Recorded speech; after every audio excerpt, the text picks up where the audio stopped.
శ్రీమాత్రే నమః.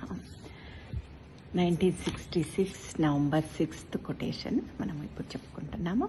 Never forget that the greater the difficulties the greater also our possibilities. It is only those who have great capacities and a big future who meet with greater obstacles and hardships. The Lord's love is always with you. ఆ పరంధామని ఆ ప్రేమ, దివ్య ప్రేమ ఎల్లప్పుడూ మనతోనే ఉంటుంది.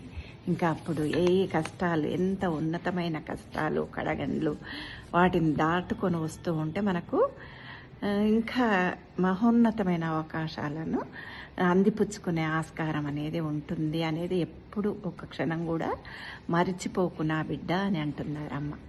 అది ఉన్నత సామర్థ్యాలు కలిగిన వాళ్ళకి అడ్డంకులను, కష్టాలను అధిగమించడం వల్ల మంచి భవిష్యత్తు కూడా ఉంటుంది. దానికి అమ్మ దివ్య ప్రేమ అనేది ఎల్లప్పుడూ మనకు ఉంటూనే ఉంటుంది. మనం ఎంత దృఢమైన కష్టాలను, అంటే కష్టాలను విరవకుండా వాటిని అధిగమిస్తూ దాటుకుంటూ మళ్ళీ ఇంకొకటి ఉన్నతమైన కష్టానికి రెడీగా అవి వెళ్తూ ఉంటే భవిష్యత్తు అనేది బాగుంటుంది. మనం ఇంకా మరింత దృఢంగా కాగలుగుతాము. అంటే పిల్లి పుల్లిలాగా మారడం కూడా మనం చెప్పుకోవచ్చు ఇక్కడ. ఓకే.